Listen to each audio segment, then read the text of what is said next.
Morning everyone, I am Suman Roy, a student tutor for this course Geology and Soil Mechanics.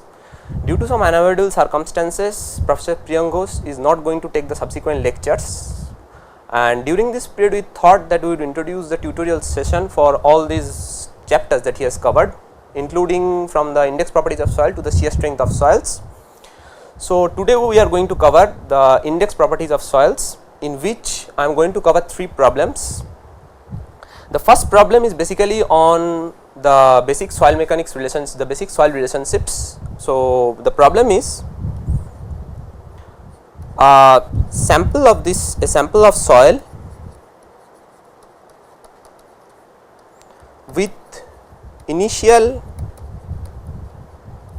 degree of saturation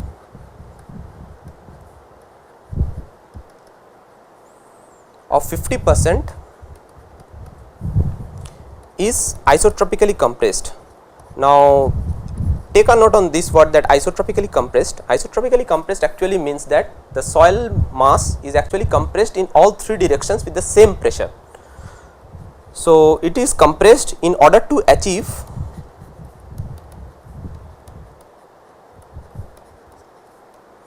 a void ratio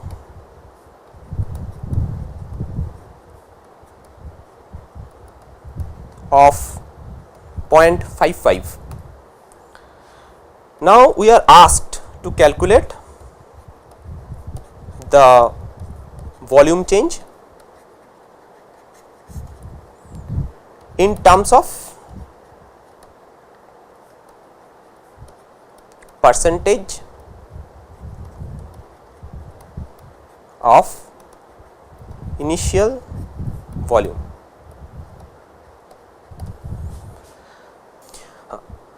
Let us assume that the entire volume of the soil is equivalent to 1. Now, if the entire volume of the soil is equivalent to 1, that means the VV, the volume of the voids divided by the volume of the solids, is also equivalent to 1,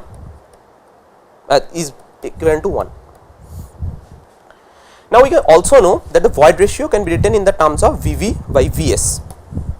Now, at first we have to find out what is the void ratio of the soil.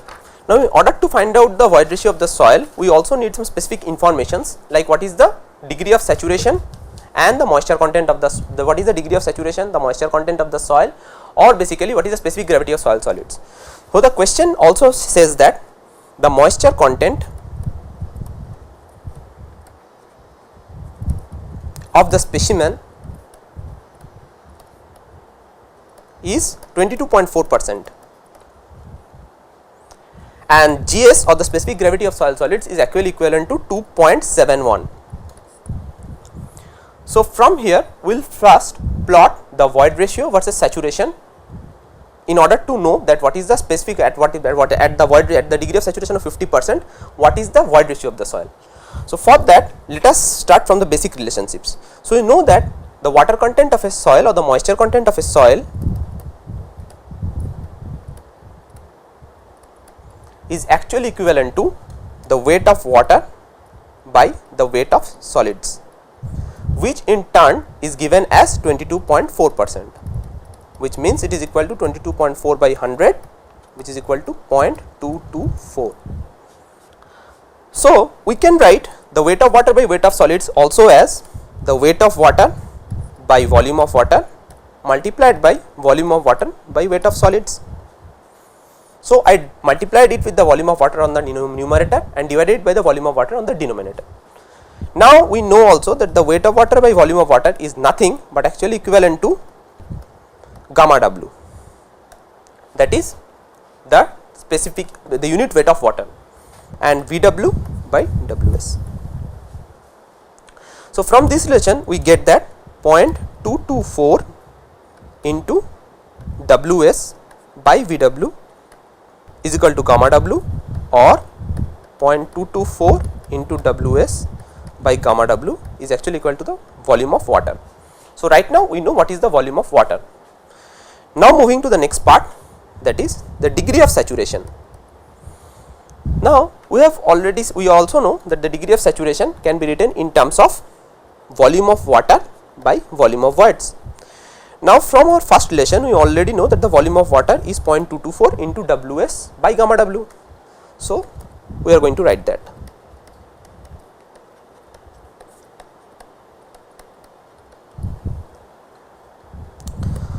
So we know that 0.224 into Ws by gamma W into Vv. Now in the slide just we multiplied the volume of water in the previous case in numerator and denominator. We are going to multiply the volume of solids in numerator and denominator in this case. We are multiplying volume of solids in numerator and denominator in this case because then we will get Ws by Vs on one hand, Vs by Vv on another hand, and 1 by gamma W. Now Ws by Vs is nothing but the specific unit weight of solids. So we get gamma S by gamma W into Vs by Vv. Now we will all know again that gamma S by gamma W is nothing but actually the specific gravity of soil solids, because Gs can be written as rho gamma S by gamma W. So 0.224 into Gs into Vs by Vv. Now if we remember correctly, E can be written in the first part. We wrote that E is nothing but Vb by Vs. So E has also come in our calculation. So now we get that Sr is actually is equal to 0.224 into Gs by E. From here we get that Sr is equal to 0.224 into 2.71 by E, which basically gives 0.607 by E. Now coming to the plot. So first we have to plot the variation of Sr with respect to E. So we got Sr equal to 0.607 by E. Now we are going to plot the curve. So it is somewhat like this, and for our particular void ratio or for particular degree of saturation of 50%, we will get our E as 0.607 by 0.5, which basically is 1.214. So basically we are asked to find out the degree of saturation. Means in the first question the degree of the moisture content of the specimen was 22.4%, and then the specific gravity of soil solids was said to be 2.71. Along with it was also said that the degree of saturation of the soil was 50%. So now we know the relation, and from there we can find out that E is nothing but 1.214. Now coming back to our original conditions, that is 1.214 is now our E. So E is equal to Vv by Vs, which is nothing but is equal to 1.214. Now we know that Vv is equal to 1.214 multiplied by Vs, or the volume of the solids. Now we also know that Vv plus Vs is nothing but equivalent to 1. So let us solve for this two, and we will get that Vv is actually equivalent to 0.5483 meter cube and Vs is equal to 0.4517 meter cube. Now you can solve this in a more different way, because you already know the relation Wg is equal to Se. Now from this relation you can find out E is equal to Wg by S, or S is equal to Sr is equal to Wg by E. So you know W is nothing but specified as 0.224% or 22.4, while G is specified as 2.71.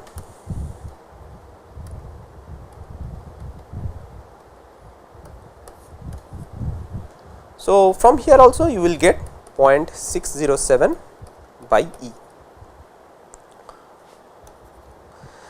Now I was asked initially to find out that what is the volume change in terms of percentage of the initial volume, that means in terms of V, what is the percentage now. So coming to Vb by Vs, that we have found out to be 0.5483 meter cube and 4517 meter cube, all these are in terms of V, the total volume of the soil being 1. Keep this in mind. So now it is isotropically compressed. So when it is isotropically compressed, it means basically that the air first, which basically has a more compression index or more compressibility than water, will be removed, while basically the water will be removed second to the air. So, in that case basically when the isotropically compression is done, in that case we find out that E is nothing but 0.55 is equal to Vv by the volume of solids is 0.4517, that you already know. So, the total volume of voids is nothing but actually is equal to 0.4517 into 0.55. This is, remember, this E is after isotropic compression, because it has already been said that the after isotropic compression in the first page that is isotropically compressed in order to achieve a void ratio of 0.55. That means basically the void ratio of 0.55 is after the isotropic compression. So, after isotropic compression your void ratio is 0.55 and now the volume of voids is 0.4517, which basically is the volume of voids is 4517 into 0.55, because as I have said that in isotropic compression first the air is going to be removed, then the water. In any compression actually the air is going to be removed because it has more compressibility than water. So, it will be removed first, then the water will be removed and the solids will remain the same, because the soil skeleton is generally considered to be incompressible. So, the volume of voids now comes out to be 0.4517 into 0.55, which is nothing but actually equivalent to 0.2484 meter cube. So, now you can calculate that what is actually the percentage in the volume change. Now, the percentage is volume. Now, what is the percentage in volume change? The percentage in volume change is going to be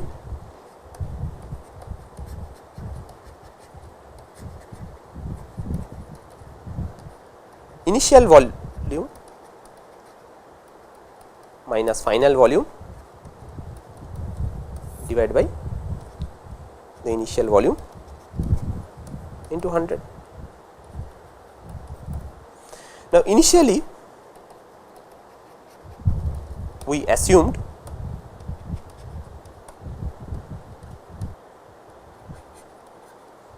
V equal to 1, where V is the total volume of the soil, that is written here that V is equal to 1. So, initially we assumed that the total volume of the soil is actually equivalent to 1. Now, what is the final volume? Now, final volume can also be easily calculated, because we know what is the volume of voids now. The volume of voids now is actually equivalent to 0.2484, and the volume of solids, which basically has not been compressed or basically is considered to be incompressible, is actually equivalent to 0.4517. So, just add these two. So, you get it as 0.7001 meter cube. So, now your percentage in volume change is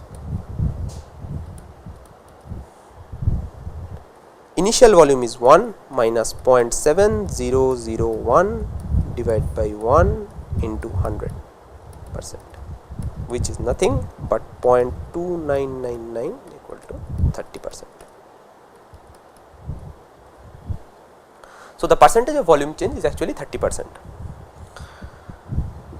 Now, it is also said that in the next question it is asked that how much of this volume change is due to outward flow of water from the sample. Now, keep in mind that initially when you started with the sample, it consisted of air, water and the soil solids. So, this is the soil solids, this is the water and this is the air. So, basically some amount of, as I have said, during isotropic compression it may so happen that all the air is removed and some amount of water is removed, or only the air is removed, but nothing will happen to the soil solids. So, in this case basically it is said in the question that basically some amount of water has been removed, that is why they have mentioned about the outward flow of water. So, in this case let us try to find out what is the dry density of the soil sample first, because when the soil is dry entirely then it consists of only air and soil solids. So, first let us find out what is the dry density of the soil sample. Now, we all know that the dry density is given by rho d is equal to Gs by 1 plus E into rho w. Now, Gs is given as 2.71 while E is given as initially 1.214. This is before the isotropic compression, because initially what is the it depends on all the initially what is the void ratio of the soil. In that case it is dried. Rho w is 1 gram per cc. So, that is known to all because it is the density of water. This comes out to be 1.224 gram per cc. Now, this can be written as the dry density of soil can be written as the mass of the soil solids divided by the total volume, because the total volume of the soil is taken in consideration in this case. Now, again in this case we all know what is the mass of the, we have an added advantage here because we know what is the mass of the soil solids is. So, what is the mass, how do we find out the mass of the soil solids? Now, we all know that the water content was initially 0.224%, which basically is the weight of water by weight of solids. Now, if total, now basically if the total volume is equal to 1, then the weight of water can be written as 0.224 into weight of solids, which is nothing but actually is which basically is equal to 0.224 into 1.224, because the volume is 1. So, that means mass of the solids is actually is equal to rho d, which basically is equal to 1.224 gram per cc. So, basically this is the weight of water that has been removed, the weight of, this is the initial weight of the water. Now, in order to get the final weight of water, this is the total weight of the water that is consisted of initially. Now, what is the final weight of water? That basically is already known to us because it is nothing but the volume of voids. So, it is 0.2484 millimeter cube.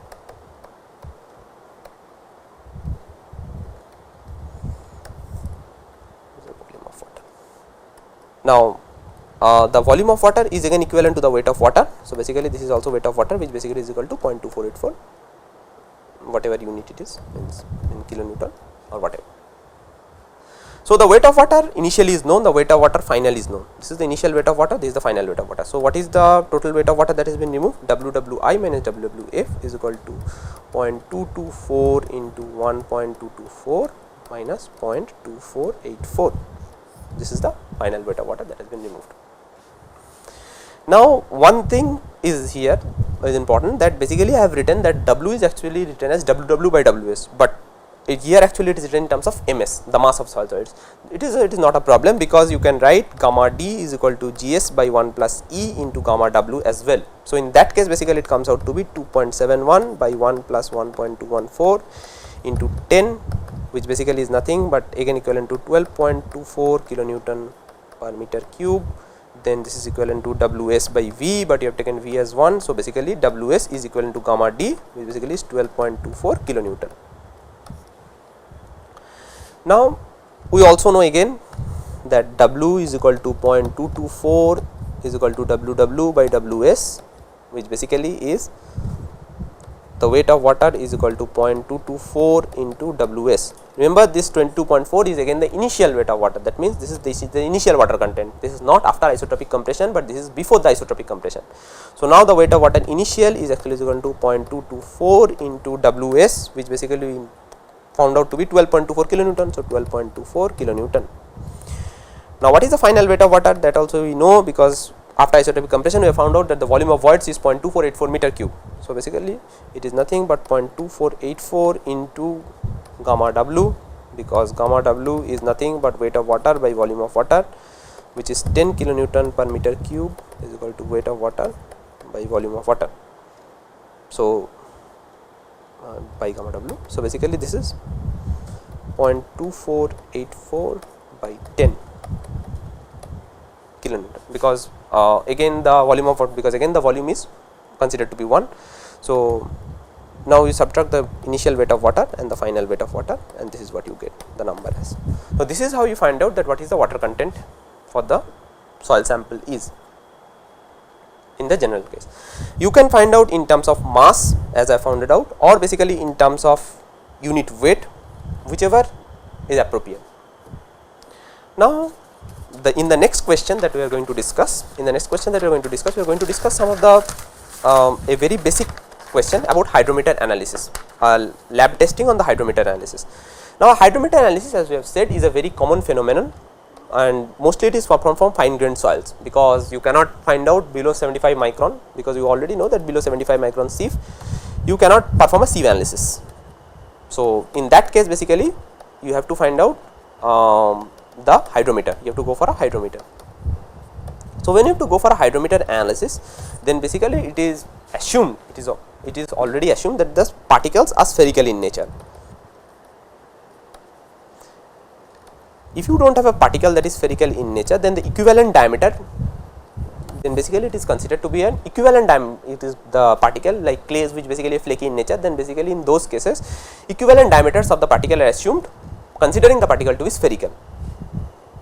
In this case, let us find out that basically the hydrometer analysis is carried out, and here basically it is asked to find out the time required for particles of diameter 0.2, 0.02, 0.01 and 0.005 millimeter to fall a depth of 10 centimeter from the surface of water. Now, as you all know, basically in a hydrometer analysis, the hydrometer is kept immersed here while the particles are allowed to fall. The particles are allowed to fall in this way, that the mix is prepared, and basically it consists of particles of varying diameter.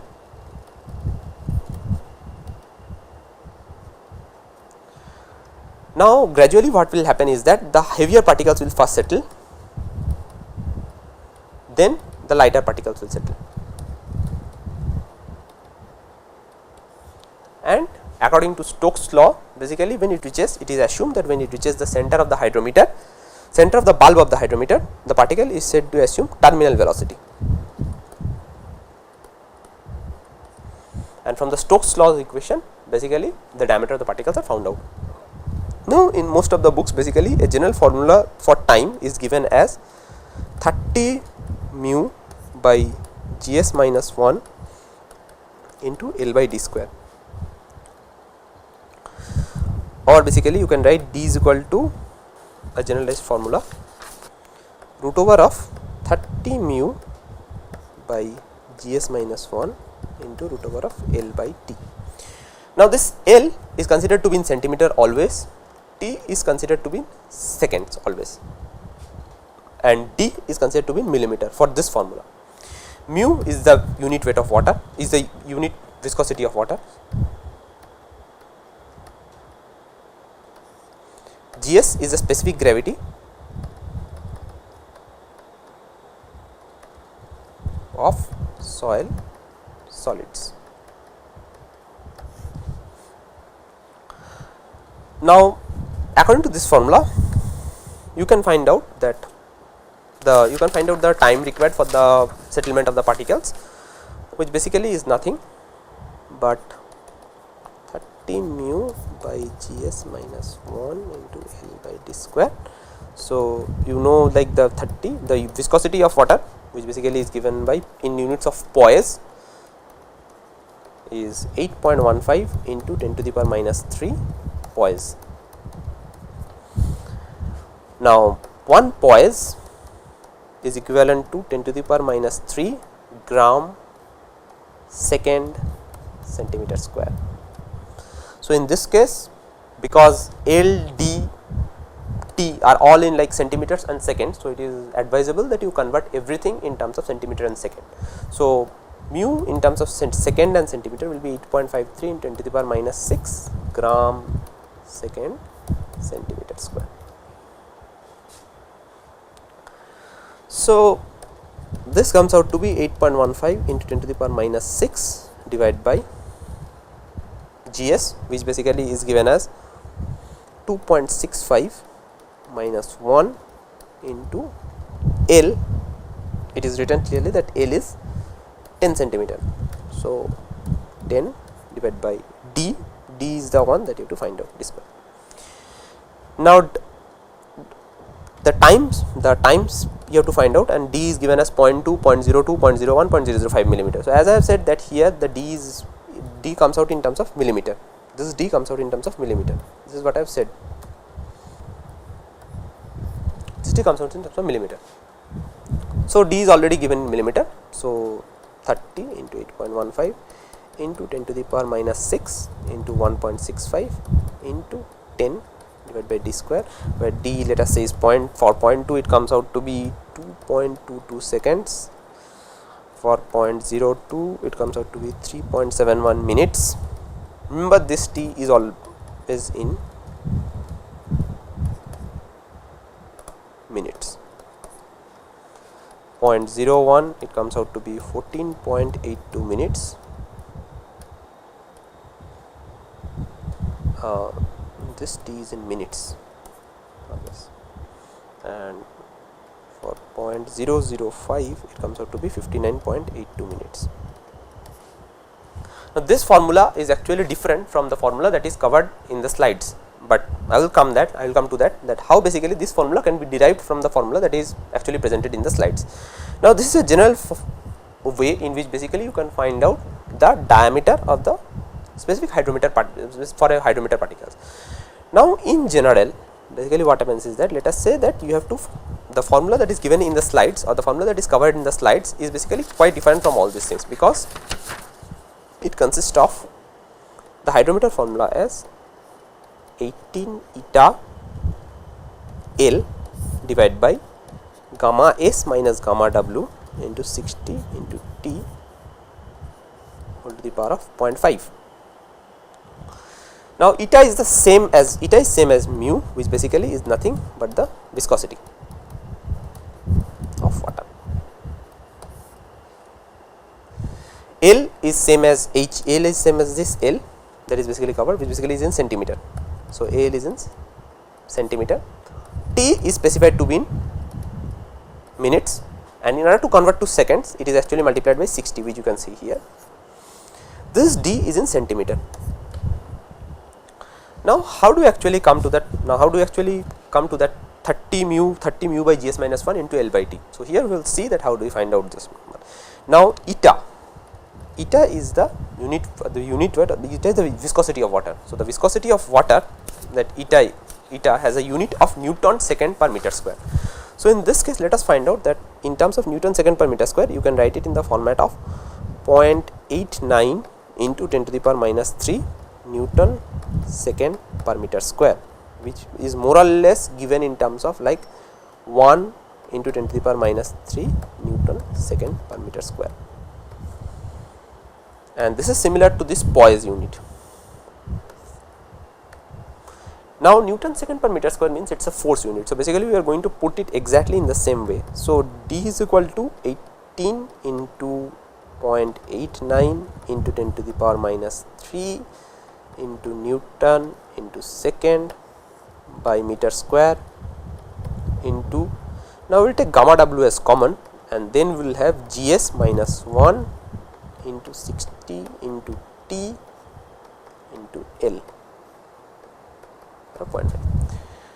Now, here L is in centimeter, T is in minutes, but here you see that a unit of meter is presented. So, basically we have to convert either that meter into centimeter or that centimeter into meter. In order to do that, what we will do is that first let us try to convert this 18 into 0.89 into 10 to the power minus 3 into Newton into second. Now, in order to now this second is already cancelled out because 60t is actually in seconds. So, basically that unit is this unit is cancelled out, this second unit is cancelled out. So, now you are left with only Newton and meter square into gamma W into Gs minus 1 into L by 60 into T all to the power of 0.5. Now, Gs is also known. Gs like here it is given as 2.7. So, basically Gs like here it was given as 2.65. So, basically 18 into 0.89 into 10 to the power minus 3 Newton meter square into 2.65 minus 1 into 60 into, if you remember correctly, there is a gamma W term here. So, basically that gamma W is to be presented here into L by T, this entire thing the power of 0.5. Now, this meter square has to be converted in terms of, either this meter square has to be converted in centimeter term, or basically this gamma w. Let us first discuss with the gamma w. So, 18 into 0.89 into 10 to the power minus 3, gamma w we can write as 10. Now, 10 is in 10 kilonewton per meter cube. So, 10 kilonewton per meter cube is to be converted into Newton. So, basically that is multiplied with 1000. So, this Newton then gets cancelled out into 2.65 minus 1 into 60.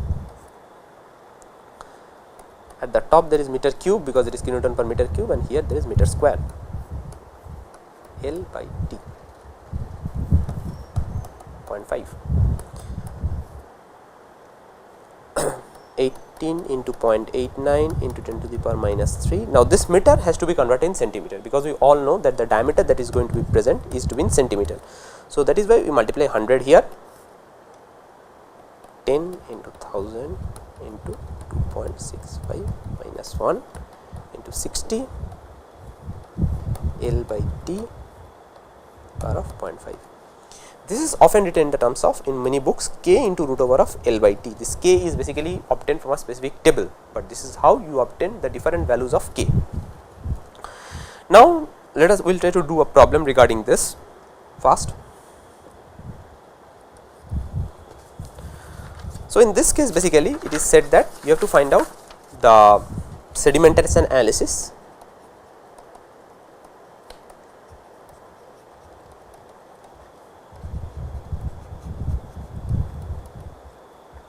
for a hydrometer.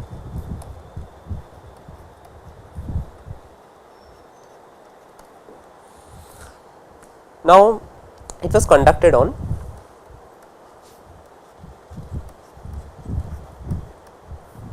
50 gram of oven dried soil. Volume of suspension is equal to 1000 cc. Now, the volume of suspension is generally taken to be 1000 cc. It is taken in a 1000 ml graduated cylinder for hydrometers, and then the hydrometer is dipped there. Now, the hydrometer reading is 19.50 after 60 minutes. So, let us first find out, then they are asked that basically the L effective of the hydrometer is 14 centimeter, GS is 2.70 and mu is given as 0.01 poise. Now, we can take this as 0.089 poise as well to be accurate. So, first we will try to calculate from the formula that is mostly given, that is root over of 30 mu by GS minus 1 into L by T. Now, mu is given in terms of 0.01 poise. Now, this has to be converted to 10 to the power minus 3, because you have to convert it into gram second per centimeter square. Now, if you do that, then D comes out to be 30 into 0.01 into 10 to the power minus 3 divided by 2.7 minus 1 into root over of 14 by 60. If you solve this, it will give D in terms of millimeter, which basically is 0.0064 millimeter or 0.00064 centimeter. Now, accordingly, now we will try to do it in terms of the formula that we derived previously, k into root over of L by T. Now, if we proceed according to that formula, so D comes out to be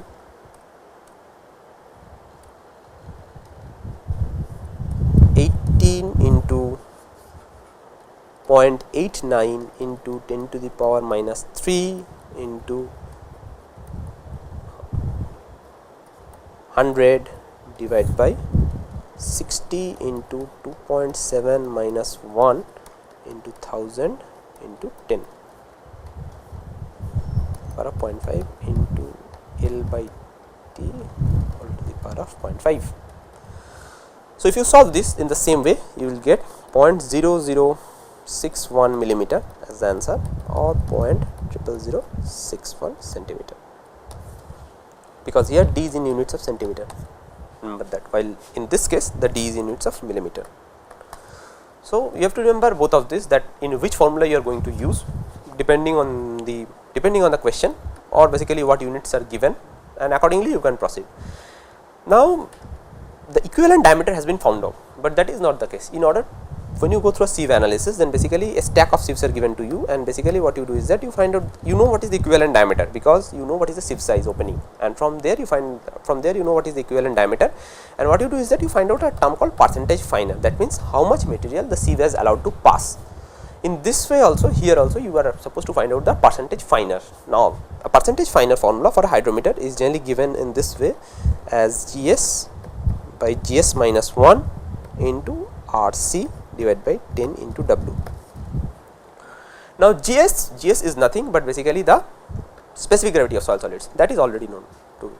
W is basically a very important part, because W is said to be the percentage of the soil mass that is taken. That means basically let us say that the weight written in the pan at the end is, let us say, 240 gram. Out of the 240 grams, suppose you took only 40 grams for hydrometer analysis. That 40 grams is to be immersed in 1000 ml of the liquid. So, basically this W then would be equivalent to 40 by 1000. This is the weight of soil taken, while 1000 is nothing but the volume of liquid. So, this is to be kept in mind. Now, Rc is the most important part of all this. Rc is the corrected reading of hydrometer. Now, how do you find out a corrected reading of hydrometer? A corrected reading of hydrometer is generally obtained from the temperature, from the suspension's liquid, or basically the chemicals, and basically from the zero correction. Now, I am going to discuss them one by one. So, the first thing is the zero correction. This is supposed to be given to you in the question. For example, in this question the zero correction is given to be as 2.50. Now, a zero correction means that basically when the hydrometer, when it is immersed in water, it should show a value equivalent to 1, because that is what is the specific unit weight of water is. But if somehow it shows some values above and below, then according to it the zero correction is to be adjusted. That means it should be added or it should be subtracted. If basically the zero correction is positive in nature, where basically it is here, then basically the correction should be negative. That means from the original hydrometer reading, if the original hydrometer reading is, let us say, RH, this should be subtracted from the original hydrometer reading.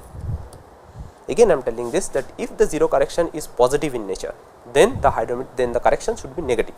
That means basically it should be subtracted from the original hydrometer reading, because it means that it is above that mark. That means that mark it is not able to correct. So, basically that is why you have to subtract it from the original reading. If on the other hand the zero correction is negative in nature means basically that this correction is actually below this mark, that means that is actually above this mark. That means instead of showing a specific unit of 1, it is showing actually a specific unit weight of, let us say, 0.96. Then basically the zero correction is 0.04. So, basically if it is negative in nature, then basically you have to add it. That means basically you have to add 0.04 to this number in order to get the actual hydrometer reading. That is what happens. So, basically in that case it should be RH plus C0. So, even if the actual formula is not given to you, you should know that basically how the hydrometer readings are corrected and they are adjusted. So, here basically these are the two parts, that RH plus C0 and RH minus C0. Once the hydrometer reading correction is done, then basically the next comes the temperature correction. Now, temperature correction is already given and you have to just add it. The temperature correction is always additive in nature and you just add it with the original hydrometer reading. The third important correction that basically comes is basically correction due to the dispersing liquid, but this is generally neglected right now, or the meniscus correction. There is also a term called meniscus correction, because in hydrometer what happens is that you are, if it's like clay and all this, in water basically what happens is that you are able to read the lower meniscus of the hydrometer of the fluid, and basically from the lower meniscus you are able to identify that what is actually the hydrometer reading. but in certain cases, like let us say if it's a water, if it's a clayey water, then basically you cannot read the lower meniscus because it's so dark in there. So basically what you do is that you read the upper meniscus, and when you read the upper meniscus, then basically a meniscus correction comes in consideration, because you are supposed to read the lower meniscus, but you actually read the upper meniscus. So in that case, basically what happens is that the meniscus correction has to be added or subtracted. It is minus cm or plus minus cm, depending on whatever. But since you are supposed to read the upper meniscus, therefore basically the meniscus correction should be adjusted and it should be plus cm, because you are supposed to read the lower meniscus. That means you are supposed to read a greater value than the actual value. So in this way, basically all the corrections have to be adjusted. Now here in our question we are given that C0 is actually 2.50, while Cm is actually 0.52, the meniscus correction, and it is also given that basically the temperature correction Ct is actually 1.3. So basically the original hydrometer reading is 19.5. Now as I have said that if C0 is positive in nature, then the correction should be negative. So basically this is minus 2.50. The meniscus correction is always positive, so it is 0.52, and the Ct is always, as I have said, is positive, so it is 1.3. So adding all these three things come out to be 18.82. That is what is the hydrometer reading. So initially your hydrometer reading was actually 19.5, but now your corrected hydrometer reading has turned out to be 18.82. This 18.82 you are supposed to use in this percentage final. So now you know that 18.82 is actually the percentage final part. So basically we will go back and we will see that how to find out what is the percentage final for a hydrometer. So now you know that it is 2.7 by 2.7 minus 1 into 18.82 divided by 10 into 50 into 1000. Now where from this 50 came? If you remember, I have already said that 50 gram of oven dried soil is taken. 50 gram of oven dried soil is taken means this 50, the suspension is of 1000 cc. So basically the suspension is 1000. So basically that is what is W is.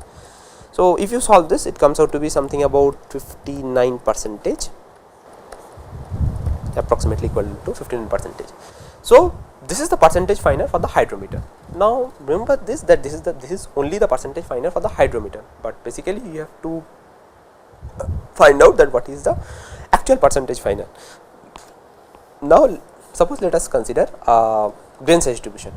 Now the initial part of the grain size distribution is obtained from the sieve analysis. A part is obtained from the hydrometer readings. This is also like percentage final, and this is the diameter in millimeter. Here also it is diameter in millimeter, and it is the percentage final. Now you have to connect these two parts in order to get the entire grain size distribution. Now that is the main objective. So basically in this case, how do you connect the two parts? The total percentage final is obtained as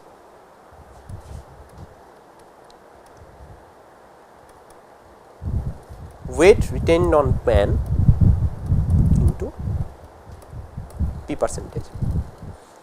Now what is the weight retained on pan? Now if let us say that out of the entire volume, let us say that you took 500 gram of sample. Now out of that 500 gram of sample, you took only 50 grams. The weight retained on pan is, let us say, suppose 250 gram. So then the weight retained on pan is actually 250 gram into 59 by 100. So the number that will come out, that is the total percentage final, and that percentage final should start from here. So in this case your entire grain size distribution comes out, and then you can obtain that what is the percentage final versus 3 millimeter. So basically today, the first important, so basically let us go back to the total percentage. So basically now let us take another problem. Suppose let us say that the total weight of a soil mass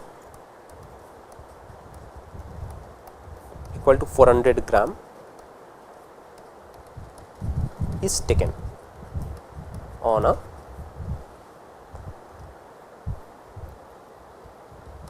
pan and oven dried. Sieve analysis results. Now let us say that only through let us say 75 microns only 200 gram has passed, 200 gram is written, and basically in pan the rest 200 gram is written. So for the initial like 4 millimeter, 2 millimeter, all these percentage will be 0. So your grain size distribution would start immediately from 0.75. Now we know that here basically 50% passing has already occurred, while the rest 50% passing has occurred, will occur through the pan, while the rest 50% is written on the pan. Now out of 200 gram you took 50 gram, and from the 50 gram we actually found out the hydrometer analysis.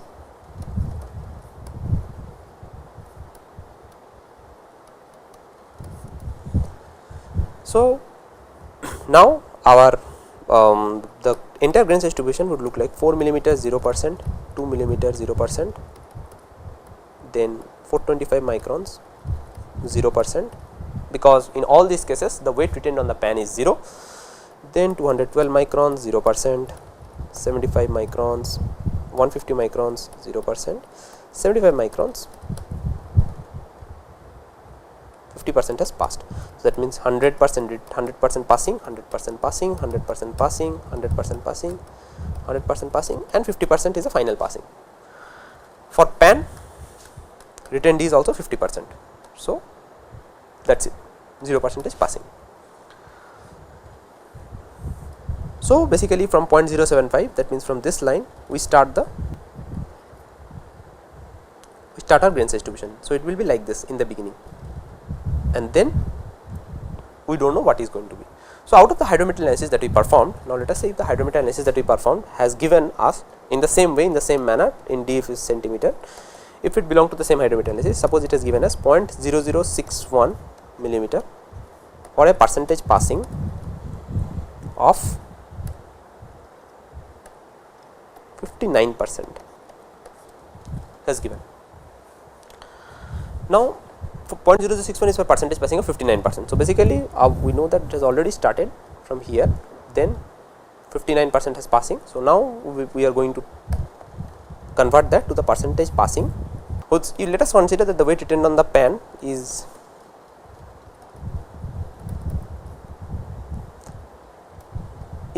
whatever you have found out, the weight retained on the pan is like 50 grams. So basically 59% of 50% you have to find out. So 59% of 50%, that is what is the actual weight. That means basically 0.59 of 50%, because 50% is the weight that is written on the pan.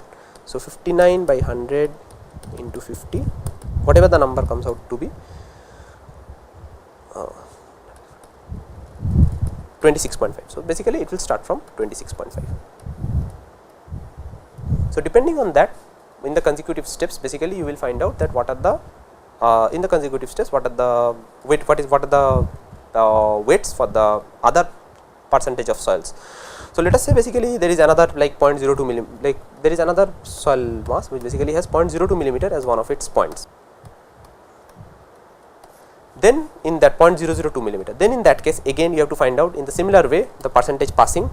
If the percentage passing is, let us say in this case is, let us say 20% from the hydrometer, then in that case the percentage actual will be how much? The percentage that is written on the sieve, written on the pan. So basically the percentage written on the sieve is 50%. So 20% of 50%, that means 20 by 100 into 0.5, so 10%. So in that way you have to proceed, and you will find out the entire grain size distribution. Now from there you can find out what is the CC, the coefficient of compression.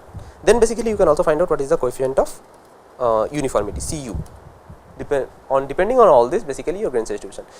So on the next class basically we are going to discuss about, today we have discussed about the general WG is equal to AC, the general soil index property relationships, the hydrometer analysis and how to incorporate a hydrometer analysis in a modified grain size distribution, so that basically you can get the entire grain size curve, and how basically you can find out the diameter of the spherical particles from the Stokes law. Now on the next class we are going to use this formula, incorporate this in a more modified way in compaction and basically all the other index property relationships.